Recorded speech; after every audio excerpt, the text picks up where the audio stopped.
What's up, you guys? Welcome to episode 397 of the Established Run NBA podcast. I'm Mike Gallagher here with Drew Dinkmeyer to do one of my favorite topics of the offseason, that is break down the NBA schedule. We got it last week.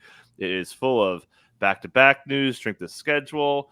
We got the full national TV stuff, and most importantly, for hopefully you listeners who play best ball and season long, we know who has weaker schedules in the front part and in the back part, which is really, really valuable for building your rosters for best ball and for season long. We're going to break that down, kind of point you guys in the right direction. Dink, I'm excited. How you feeling? Yeah, it's nice to finally have kind of the schedule in front of us to be able to look at, as you alluded to, all the different aspects of the schedule, but also to just kind of start planning seasonal content and all those things. So we're going to open up on Tuesday, October 22nd. So that's known. Nice for me because I have a wedding that I was able to attend the weekend right before that. So I won't be missing any NBA games for the wedding that I'll be in attendance. And we'll start with, New York and Boston in TD Garden, which is a fun way to kind of kick off the NBA season. Two teams that I expect to be at the top of the Eastern Conference all year long. Yeah, it should be pretty fun. I'm very excited for this. The media days are a little bit earlier this year, which I'm actually going to be in Hawaii for that. But so I'm going to probably have to work that day just to monitor the media news because I'm really into that stuff. So I'll be on the beach, watching NBA media days and taking a bunch of notes. I'm sure my girlfriend will absolutely love that. But let's get down to business here and talk about kind of pre-post. So. If you're playing underdog, this is really important because we'll talk a little bit more about it. But basically, the nuts and bolts of it are just there's a big round two. So it's a huge pool. You need to make sure that your main players aren't missing a lot of games late. So the teams that are heavy to start the season. So and also if you're playing season long, these are guys who might start hotter because they're playing more games. So there's 4 teams that have 56 games before the All-Star break. That's the Dallas Mavericks, the Minnesota Timberwolves, and New Orleans Pelicans. We're going to talk a lot about the Pelicans today. Actually, they've got some interesting notes throughout this episode. And the Orlando Magic, who will stick out specifically because they have another game mixed in there that cuts them down in the second half. So, and then keep in mind, those are the teams who are going to be light post. So thoughts on these teams? So these are generally, and I guess let's just bring it in together here. So the Magic, they're missing another game of these groups. So they only have 19 games for the underdog second round. That sucks. And if you're picking late, and if you're playing underdog, you're picking late. If you pick Paolo, you're kind of hurting yourself if you do advance. So thoughts on these teams who are going to be a little bit lighter down the stretch. And we'll talk a little bit more specifically the last 2 weeks for you season long bros. Yeah, obviously, a couple things when we get into the games talk, and specifically with late in season playoffs, whether it's underdog, whether it's your home league playoffs, whatever it is. One thing to understand also is that this is just the maximum amount of games that players are able to play in these scenarios. What often happens towards the end of the season is when there's more back-to-backs and different things like that. The back-to-backs kind of end up not counting as a full game almost. It's more like a game and a half that you're getting instead of 2 games because of the risk of players sitting or resting or injuries or different things like that. So a lot of times you'll see schedules where teams have many fewer games, but ultimately that gap is narrowed when you compare it 1v1. Now, in the case of Orlando specifically, when you're talking about them, this is a really wide gap, and they're the only team at that level. So you have to sort of account for it differently than, say, some of these teams that are at 21, and then there's some teams at 23 games during that round 2 of the underdog playoffs, simply because this is a standalone unusual situation where Orlando is just so much lower than everybody else. So it definitely impacts teams at this level. Those Orlando teams you'll probably have better advance rates on. But the contest switched this year in terms of where the pay structure is. And we'll do kind of an underdog, double dribble breakdown on how the contrast is different from this year, from last year, and all those things on a future episode to dive into those.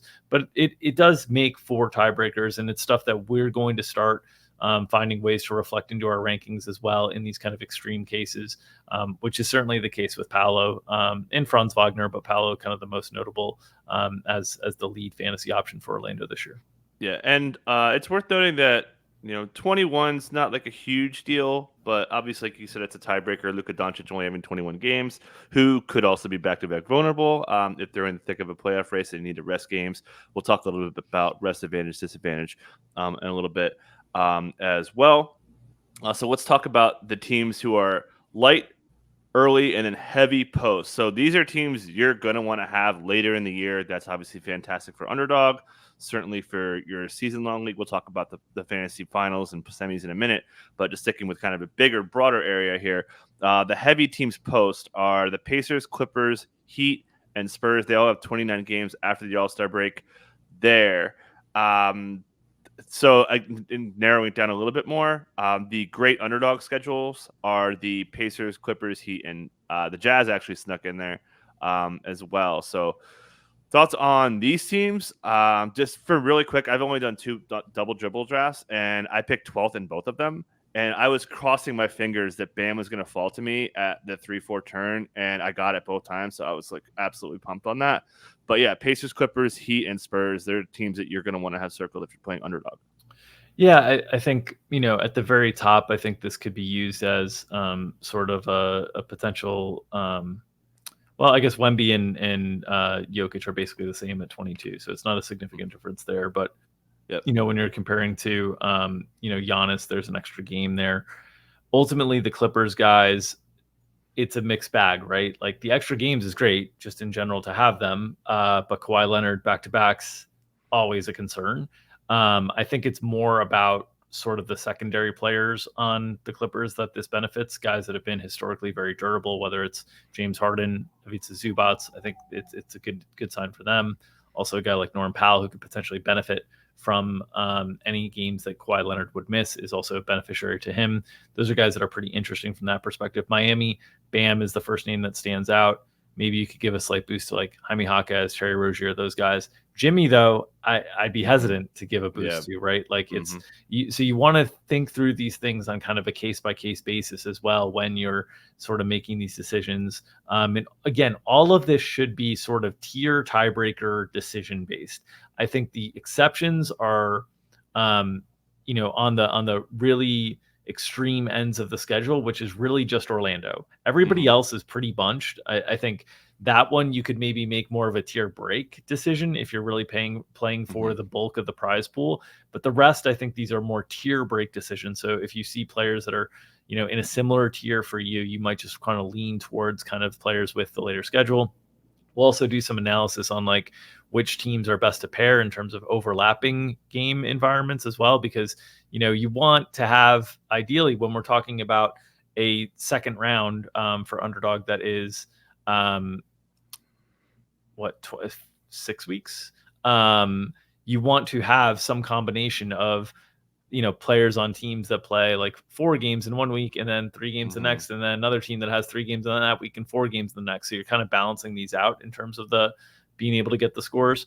But we'll go through all that in kind of the underdog preview. In general, just use this stuff kind of as tiebreakers. And then, for season-long fantasy as well, as you get into the final 2 weeks of the season, a lot of these teams that we're talking about that have good schedules in the final 4 to 6 weeks also have good schedules in the final 2 weeks, obviously, because it's generally evenly distributed across the weeks. Yep. And then it should note just a couple teams have 20 games, so compared to 23, that's pretty tough. And it's the Wolves, which sucks for Anthony Edwards. I mean, 20 is like I think Ant's pretty good, and we'll talk just quickly on Paolo. Like wings if you're picking the 12 spot, it's so hard to get wings. And I was like, okay, let me just take Paolo and just like hope I get through, because like picking 12th sucks compared to the guys who picked early and get the Wembys, the Jokic's, the Giannis's, the Lucas. Their scores are going to be so good. But yeah, keep an eye on your Wolves, keep an eye on your Pelicans. That certainly hurts. Only have 20 Pelicans. We'll talk about them again. But just look if you're playing season long. So the last 2 weeks, not counting the very last week, I'm hoping most of you guys don't play the very last week of the season because there's so much rest. So the teams that have great semifinals, finals for those 2 weeks are the Mavs, Pacers again, Lakers, Knicks, Kings, Raptors, and Wizards. So tanks, you got the Raptors and the Wizards. You've got all the rest of those teams should be vying for seeding. So a little bit of risk on Scotty Barnes if you're playing season long. Don't know about Jordan Poole. Late Wizards. I'm going to talk a lot about Bub Carrington. I could see him being a valuable pickup and making a difference down the line. But any thoughts on that group of teams if you're kind of playing for season long? And if you're in a season long league and you're in it, that's something. And you're in it every year. That's something you want to be aware of. Yeah, again, tiebreakers and tier breaks Mhm. for me, it's not really something that, most of these teams that have 8 games in the last 2 weeks, the advantage that they have over other teams is 7. So we're talking about they might also end up having just one more back to back than everybody, and Mhm. it sort of ends up being sort of muted out. So again, I wouldn't, I just this is a schedule pod, so we're going through the schedule stuff, but I don't want to kind of overvalue the importance of this stuff. And for us, with a lot of the rankings, we'll try to take it into account in terms of weighting teams from a playoff perspective and whatnot. Obviously, you want players that are going to be able to compete well down the stretch, because that's when all the prize pools are during the course of the season. But you need a balance too, because if you're just drafting players that have really favorable schedules towards the end of the season, you might have a harder time in the regular season getting into the playoffs and different things because you're short games from opponents. So again, it's just a slice of the schedule. Use it as tiebreakers, but certainly I think of those teams, the teams that you can feel most confident in them, playing through those schedules, I think Indiana really comes up at the top, because they're filled with kind of a combination of younger players. They're probably going to be in fighting for seeding positioning right around that home court range, hopefully. Or if it's a worse season, then maybe even staying out of the play-in. Like, you got to feel really comfortable that Indiana is going to have a really strong second half of the season with this schedule, and players from that team specifically are the team that I'm probably most encouraged by how the schedule suits prize pools to be bumping up. Some of these other teams, as you mentioned, Washington, Toronto, we don't know what the full motivations are going to be towards the end. Some of those guys, in terms of, Bub Carrington or different things like that, that's deeper league stuff, or guys you want to keep an eye on during the course of the season from a waiver wire. But for most people playing in their 12-team leagues, it's probably pretty borderline in terms of drafting. So a lot of this stuff for those of you who are drafting season-long teams is going to be more to keep in mind as you get later into the season, as opposed to framing your draft strategy around it for contests where you don't have the ability to make transactions during the course of the season. You want to be more thoughtful of it, and maybe it impacts some late round flyers that you're taking at like lower ownership in the best ball contests. Yeah, I would, just to put a bow on it, if you had to put like a, a nice size, a nice little 15-second clip. Be careful on the Magic and underdog. Wolves, Pelicans, season long, they could take the bottom out. So, like, don't draft. I would not draft a lot of Wolves and Pelicans on my team. That's it. Just like, be aware that if you're drafting a lot of Wolves and Pelicans, the rug's going to get pulled out from under you in the fantasy playoffs. And then everything else I don't really think is a huge deal. But be aware, though, for sure. Let's talk back-to-backs next. Just some notes. This is courtesy of Tim Reynolds, who does a great job for AP. 14.9 back-to-backs on average is up a little bit from last year, but down 23% from a decade ago. This is interesting. So teams will not play back-to-backs before or after quote-unquote high-profile national games. That's nice. A lot of complaints have come down from that. I know you and I have talked a lot about that, how they back-to-back guys and puts them in a bad spot. We got a lot of blowouts. So that was nice to see. And then no more 4 and 5s, no more 8 and 12s, no more 8 and 13s. 8 and 30s, 18 and 13 would be tough. No more. So bottom line, no more back-to-backs in high-profile games, and then no more 4 and 5s. And we'll talk about teams who have more back-to-backs in a second. But thoughts on those changes? I think it's needed. And we'll get to the national TV schedule in terms of games played on national TV. But you want to put the Lakers on TV 27 times on national TV, you better not be putting them into a bunch of back-to-back spots on those national TV games. If you want to see LeBron, you want to see Anthony Davis, you're going to put Golden State on 24 times. You want Steph Curry to play in those games on national TV. You better make sure that there's not back-to-backs kind of leading into that. Same thing with Luka in Dallas at 23. Jokic in Denver at 22, although Jokic is kind of a little bit more immune to that stuff. But in general, like, there's still, if you look at the national TV schedule, the league is still promoting a lot of these veteran, older players, which, I think they should get into more promoting some of the younger players. But this has been their tact. And if they're going to do that, they need to adapt and make sure that the schedule is clean so that these players are going to be performing, because these national TV games are the best ways to be able to continue to draw in the casual audience. The league pass sickos like us, it doesn't matter. You've got us. You're not changing that. But in terms of growing the game, growing the audience, you need these national TV games to be cleaner, because it also drives the narrative. I'll tell you what, nobody cares if LeBron is sitting out on a back-to-back in Memphis. That's not a national TV game on a 10-game slate on a Wednesday in February. Nobody cares. But if it's the TNT game on Thursday night, Lakers and Knicks at the Garden or whatever it is, like, people care. And so the managing the schedule around this makes all the sense in the world. I'm glad the NBA is taking steps to do that. The increased back-to-backs overall is just kind of a residual scheduling issue that they have to do. And I think what the players have largely said is the back-to-backs aren't as big of an issue. It's more of the longer term schedule effects, the 4 and 5, the 5 and 7, those types of things, which the league took more of a step to try to eliminate this year or eliminate entirely. And hopefully that will have a better impact, better continued impact on health and availability for these star players. Yep. Pretty much don't have anything to add there. Let's talk back-to-backs. Teams that have 16 back-to-backs, there are 11 of them. So this isn't too interesting. Hawks, Cavs, Nuggets, Rockets, Clippers are in there. Bucks, Pelicans, Thunder, Suns, Kings, Wizards, and then the light ones are Celtics, Lakers. Again, this is largely tied to having so many national TV games. Mavericks, Bulls, Magic, and Blazers. I don't think there's much to say. The Clippers, I think the only takeaway, the Clippers, the Bucks, the Pelicans, those three teams having the most back-to-backs is concerning. Is that the kind of only takeaway for you? Yeah, I would just say that my main takeaway going through the schedule, you're kind of each and every step of the way, we're going to talk about how this is not ideal for the Pelicans. Yeah.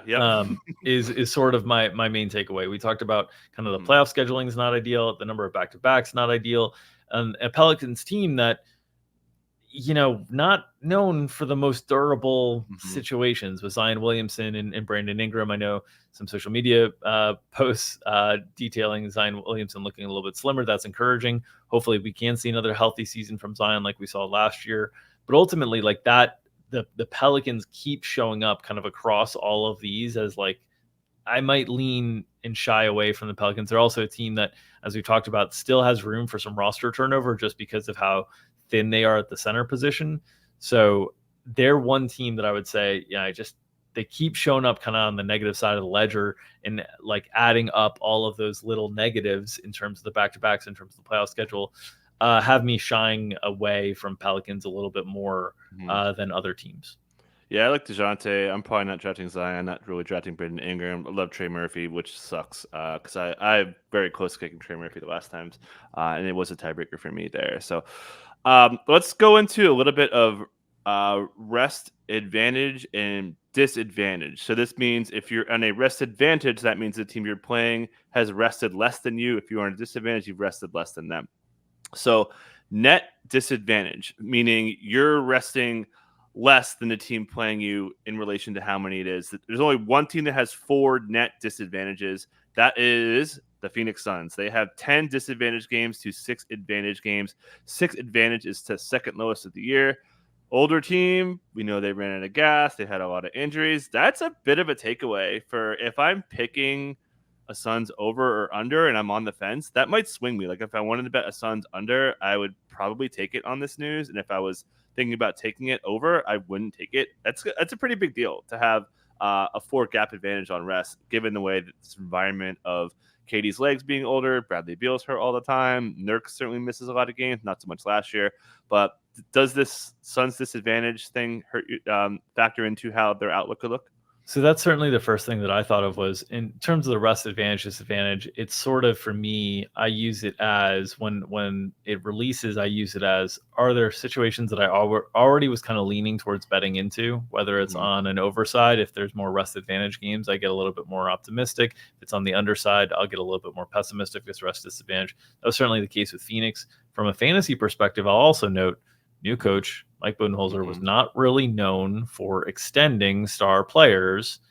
And when you're talking about a team that's an older veteran team with rest disadvantage games, I'm just very curious to see what the minutes outlay looks like on the Phoenix Suns players, because we know Kevin Durant and Devin Booker and Bradley Beal have all been guys who have logged really heavy minutes in individual seasons during their career. And Kevin Durant last year, really heavy minutes, really heavy games total as well.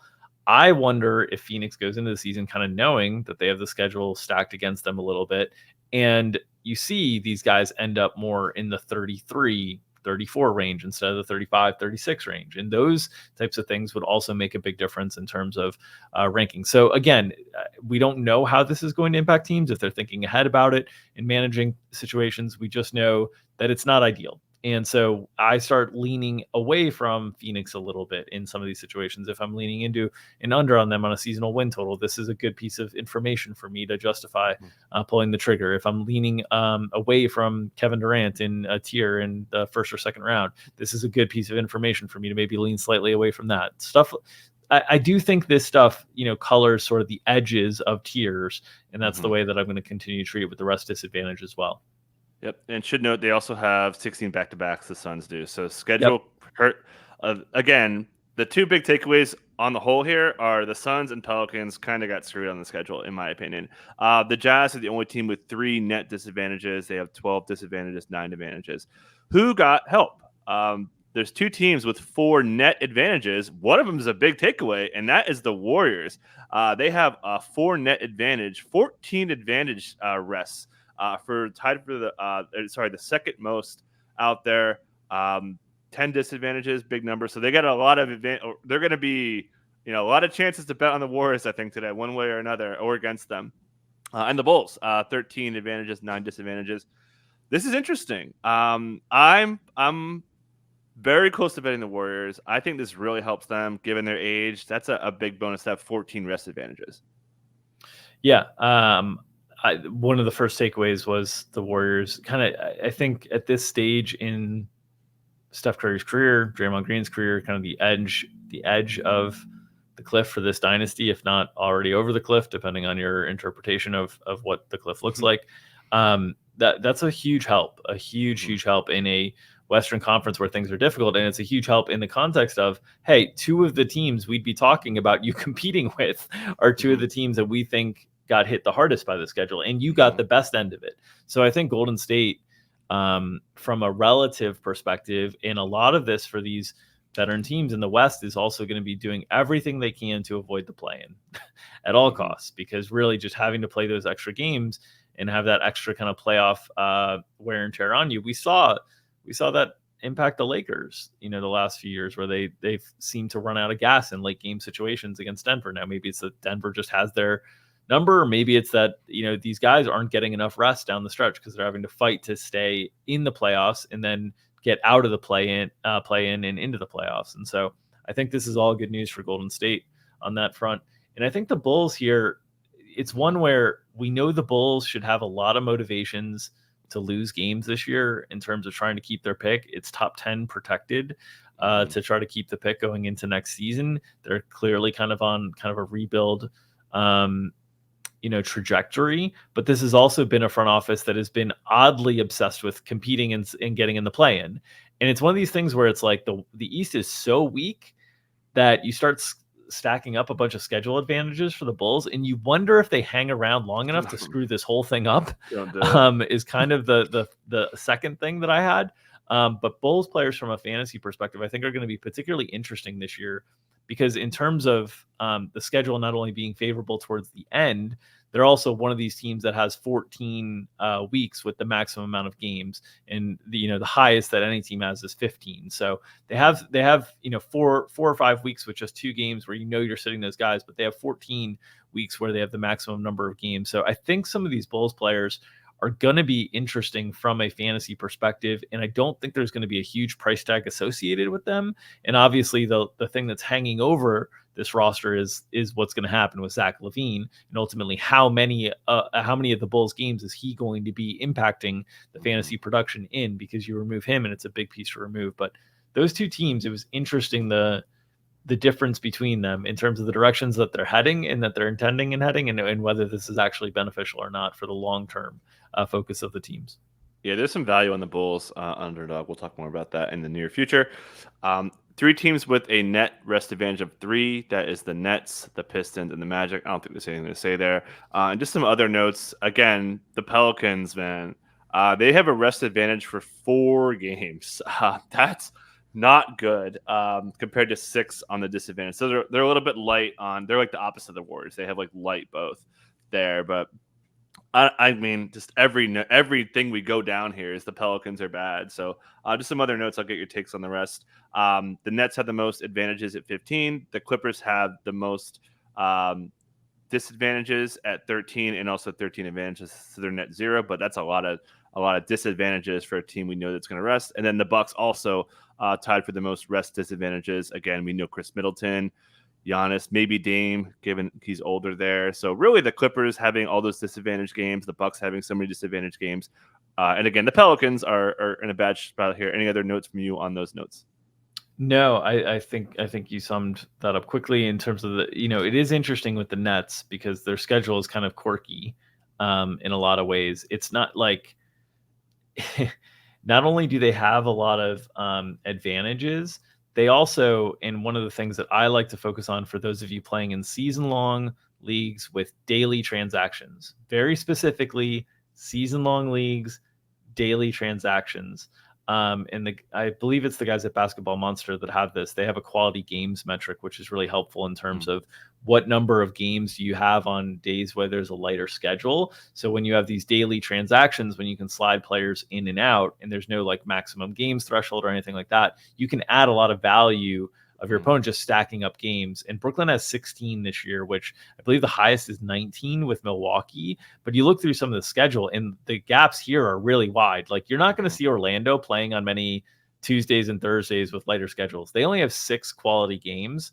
But Brooklyn stood out 16 and Milwaukee with 19, the Lakers with 17. Obviously the teams that are featured on more national TV games are going to have a higher percentage of those games. But it was interesting to me that Brooklyn, they're one of the teams that also has a 5-game week during the fantasy season as well. The week of March 10th, they have 5 games. So there's a couple of quirks to the Brooklyn schedule that makes it a little bit unique that stood out. And so them having the most rest advantage games also tied into having the most quality games as well, because when you're playing on these kind of off days, and you're getting a lot of teams on back-to-backs because you're not the one playing on the Wednesday or the Friday huge slate games. Yep. With you there. Let's move on to strength of schedule here. So kind of a pretty big picture takeaway is just how good the West is. So let's go through the teams that have the toughest strength of schedule. The Portland Trail Blazers, not surprisingly, they are bad. They play a lot of good teams. That division is real tough. They have the toughest schedule. And again, this is based on last year. So take that with a grain of salt. Obviously, things will be different this year. Injuries, yada, yada, you guys know. So going down the list here, Clippers, Rockets, Suns, Nets. The Atlantic division is very good. Spurs, Pelicans. Hey, Pelicans not the tippy top. And then the Warriors. It's all West teams. Like that's the whole story here. Besides the Nets, who just played the Knicks, the Celtics, and the Sixers just all the time. So, any takeaways for you on the Clippers and the Suns? Again, the Suns kind of got dealt a bad hand, but again, their division's pretty good. All that stuff. So, any takeaways for tough schedules? My takeaway just in general is once again that if you're considering betting into positions on the Eastern or Western Conference, you should be really, really thoughtful. And the number of, looking at like last year's Pythagorean number of wins, different stuff, that's helpful in terms of understanding a baseline of how successful a team was. But the gap in the two conferences is going to be probably as wide as it's ever been this year, because there's just not that many teams in the West that are full on rebuilding and tanking. And in the East, it's very, very different. So just one of the bottom 12 teams in terms of strength of schedule came from the East. You referred to them, in the Nets there. And so a lot of times, like if you're looking to take overs on Western Conference teams on the win total side of things, you want to feel like you have a pretty sizable edge, because it's just going to be so competitive and cutthroat in the Western Conference. And similarly, some of these like modest unders on the Eastern Conference teams, where you're looking at this, you look at the team in its entirety and you're like, how is that team going to win 30 games this year or whatever? Well, they're playing a bunch of other teams that look like them. That's how they're potentially going to win 30 games this year. So I would just, it's striking when you actually see some of the strength of schedule data like put behind it. But really, really, really focus on, the Eastern Conference in terms of looking for potential overs and surprises to the upside in terms of wins. This is why I took some long shot. I think I got it 8-1 Knicks to lead the NBA in wins this year, 7.5 or 8-1, something like that. I think some stuff like that is probably not fully factoring in the gap in the strength and value between the conferences. Is where I'm doing it. And yes, it's coloring some of my play on win totals overall, but some of the longer shot stuff as well in terms of teams to have the most losses, teams to have the most wins. I'm pretty focused on this gap between the two conferences because I think it's really significant this year. Yeah, 100%. And then going on the other side, teams with easier schedules. The Nuggets number one, a little bit tied to playing the Jazz and the Blazers in their division, and then just all Eastern Conference: Pacers, Magic, Celtics, Knicks, Bucks, Jazz, and Cavs. Any thoughts here? Basically the same but reverse. Yeah, same notes. I will say the Jazz have a lot of things kind of working in their favor from a schedule standpoint. The rest disadvantage is not one of them, but just in terms of like playing, towards the end of the season, different things. The one thing I will note on the Jazz in general is, do we know, like, of the guys we're drafting from the Jazz, who do we feel confident that's going to be playing a lot towards the end of the season? The only name that I think of immediately is Keontae George.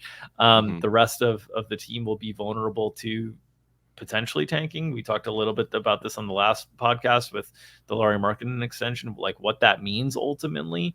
So they're one team that has some things working in their favor on the schedule side of things, but I'm a little bit hesitant to fully trust it just because of what we've seen them pull off in the second half of seasons the last few years. I'll say a little teaser. I take some Taylor Hendricks. He's a wing. That's a good name too. Yeah, and maybe I'll get there on Cody Williams. We'll see what he does in the preseason to get some buzz there. So just a quick little tease for you guys there. Let's talk national TV games. So not surprisingly, the kind of big dogs, there's 4 teams with 24 plus. The Lakers, shocker, 27, Celtics 26, Knicks 24. Warriors 24. Those are the big names. Not surprising. Big markets, defending champs. I don't think there's a big takeaway there. And anything, if Dallas 23, Denver 22, Philly 21, Phoenix 9. I mean, that's kind of it. Expected, right? Like these are the teams who are big markets. I always hear people complaining about, why there's so many, the Western teams there's not as many teams in the West. Right. And you got to play a doubleheader. I listened to a lot of podcasts, a lot of complaints like, do you understand how time zones work? Anyways. So yeah, do you have any thoughts on this? I don't really have, and a lot of people are complaining about Utah getting 2 national TV games. Again, they play in the West. They need someone to play teams. You also have to, everybody has to get one, right? Yeah. So what's it's one extra game. It's no big deal. I would say that generally what I would have loved to see from the NBA, and this is just how we're promoting the future of the game and whatnot, but OKC and San Antonio, this is not enough to me. Those teams should, I'd rather see a lot. And again, this is also time zone related too, right? Like they're in the middle of the country, so it's not as easy to put them on either side of the doubleheader as well. But I would like to see those teams in the 20s. I would rather see more of OKC, the team that's going to be the team that we're focusing on for the next 4 or 5 years, and San Antonio, the player that we're going to be focusing on for the next 10 years. I would like to see them in the 20s on national TV. I think that's putting your best foot forward. I love Steph. I love LeBron. I get it's a bit of a farewell tour as we're getting, towards the later stages of their careers. I don't know that we need this many games of those guys in primetime. But again, it is the time zone thing that those guys those are pure Western Conference teams that we're able to do that with. The other pure Western Conference teams that you'd be looking at to do that, the Clippers, Sacramento, those teams aren't as enticing. But I would have loved to see more like 20 plus from OKC and San Antonio. Yeah. And I do want to talk the Christmas schedule just a bit. So just super quickly, Spurs at Knicks, Wolves at Dallas, Sixers at Celtics, Lakers at Warriors, and then Denver at Phoenix. I wish I could go to this game because I wish there was no games on the 26th, but pretty fun game. I love going to watch Denver. Thoughts here? Certainly no Bucks, no Thunder is the headline. Yeah. It's been a minute since we had no Giannis on Christmas Day. I know he tweeted about it and was a little bit disappointed as well. So that's certainly disappointing. And again, no Thunder is just like, I think we're missing the boat on what the future of this league is. And I really think it needs to be more front and center. This Thunder team is super, the way they play is very fun and exciting too. They get up and down the court, they defend. I think that's just a really, really big missed opportunity in terms of having, Christmas Day without the Thunder. Yeah. But I get it. They're not as big of a market, so people will look to that. And same thing with Milwaukee, that, you look what's getting emphasized here. It's a little bit of the bigger markets. But I want to see the best basketball, and I think OKC has an argument to be the best basketball team in the league this year. They'll have to take that from Boston, but would like to see them more featured than they are. Yeah, like does anybody who covers the NBA not view SGA as a top 5 player? Like, no, right? Like No. everyone thinks he's a top 5 player, and it's kind of the star power. It's purely market. All the big markets are playing. That's kind of the nature of the beast.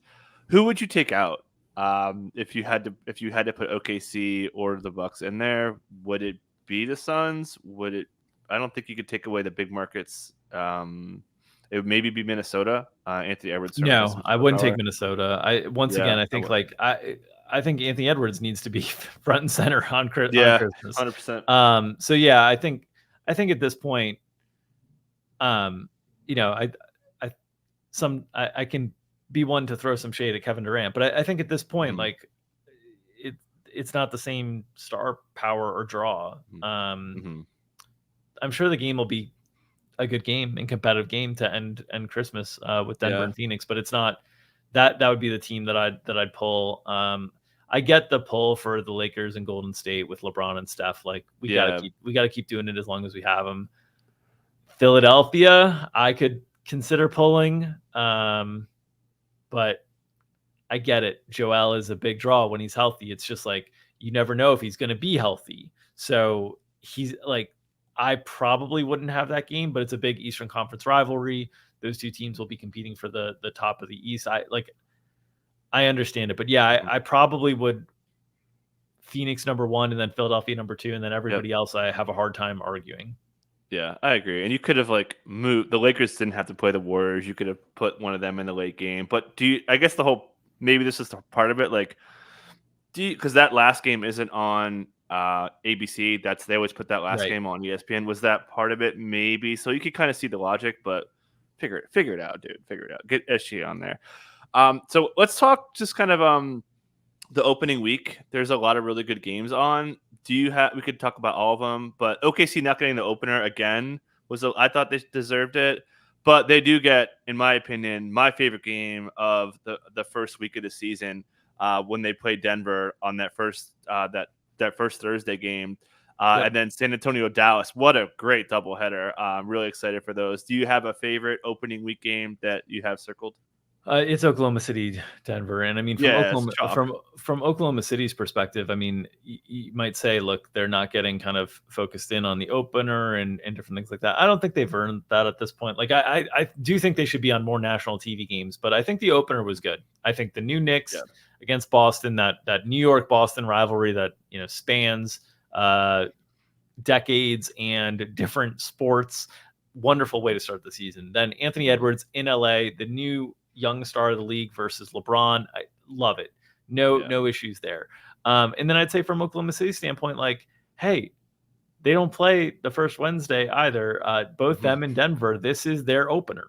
This is their opening night on Thursday, October 24th. And so I think that's a wonderful game. I will be looking forward to it the most, not only because of the competitiveness of the game, but you'll have been giving me 2 days of basketball and no Jokic, no Shai Gilgeous-Alexander. I will be thirsty to see those players. So yeah, I'm very excited. And I think it's a wonderful way to start the season. I mean, you look at these national TV games to start the season. Yeah. We just covered the openers. Really then on Wednesday, you get into Giannis going into Philadelphia against Joel Embiid. You get Doc Rivers against Philadelphia.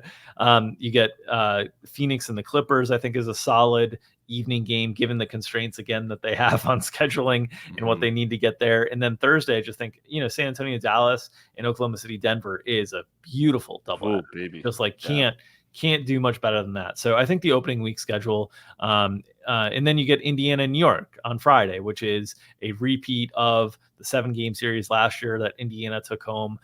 It'll be the first, I believe that's the first home game of the season for the Knicks. So Knicks fans will be really, really ready to greet Indiana, the team that knocked them out on their home floor. Love that narrative. Love that storyline. So I think that they did a really good job setting the stage early in the season. It's always tough early in the season, especially like that Thursday night that we're talking about, the doubleheader that we love, right? That's going to go up against NFL. That's always difficult from a scheduling perspective. And I'm looking ahead to just see what that NFL game is that they'll be going up against. It's Minnesota in the Rams. So that's Okay. that's a game that's interesting, but not a crusher of a game. So we'll see how the NBA holds up there. It'll actually be like kind of a decent test. Obviously, they're not going to hold up in any sort of way that's like really close from a ratings perspective. We know the NFL is king. We're not suggesting as much, but I think it's a great opportunity for the NBA to put kind of their top tier talent front and center, and compete against those NFL games. RIP my 13% JJ McCarthy shares in best ball. But yeah, and then Christmas. Do you have a favorite Christmas game? I'll go first. I mean, Minnesota Dallas. I love Chris Finch. It's Luka. New pieces. How's Clay gonna do? I mean, that series was so fun. So looking for Minnesota revenge. I mean, like I said, if there were no games on the 26th, I would go to Denver Phoenix for sure. But I love Minnesota. You guys know I do, and it's Luka. Like you just gotta love that game. Do you have a favorite Christmas game? I mean, Wemby in New York Yeah. for me is the one. I am already sort of scheming and plotting to see if I can get to that you're game. early, man. I'm thinking about ways that if I can make it work and whatnot. It's tough on those. I love playing the Christmas Day slate from a DFS perspective, and starting out the first game of the day, going to MSG and not being able to swap through is a difficult decision. But that's the only trip that Wemby has to MSG all year long, obviously, as a Western Conference opponent. So that to me is Wemby and MSG. We only get it once a year. That's the game that's the most exciting to me. We'll see Minnesota Dallas a few times during the course of the year. Yeah. How over under 20 Wemby games next year, national TV, 13 this year. Oh, it's got to be way over. I mean, we got to be getting into the. You would think next year is going to be the change that he's the face. I would think, but we'll see. I'm surprised how light it is this year. That's a shockingly low number, especially when you're featuring him on your third night of the season in terms of being on national TV. Yeah, Wemby's in Phoenix 2 nights. One's a Tuesday. I absolutely could never go Tuesday because I have a huge matchup going right on Wednesday. And then Friday, April 13th, possible. That's maybe good for you. Maybe they're good. Maybe they're good. Yeah. Yeah. All right. Yeah, it should be pretty. Right before. We'll have nutso projections to do. Well, there's no games on the 12th though. Yeah. So, I'm going then. Yeah, you'll be good. I'm going. Cool. Any other thoughts here? No, I just want to reiterate on these scheduled podcasts. Look, they are helpful in terms of framing the discussion, but they are not sole decision points when you're making any decisions when you're on the clock in your drafts, whether it's on Underdog or in your seasonal leagues. You just want to have the context to be able to help you with your decision making. So hopefully we provided some of that context. We'll continue to dive in and adjust some of our rankings for Underdog and whatnot based on the schedule to be able to have people best prepared. Again, stay tuned on release date on those. We're still working on the background. We wanted to get the schedule in. We wanted to get the influence of the schedule into the rankings. We wanted to develop some content around all this stuff. So we just got that dropped on us over last week. We're working with it this week, but stay tuned. We will have more updates on the release of the best ball rankings shortly. Yeah, we're getting pretty close. Almost less than 2 months away. But I talked about media day being 5-6 weeks away. We're almost done with the downtime. It'll be NBA season before you know it. So excited for that, and appreciate you guys listening. We'll catch you guys next time. Okay, guys. No issues with audio at all. Perfect. Cool.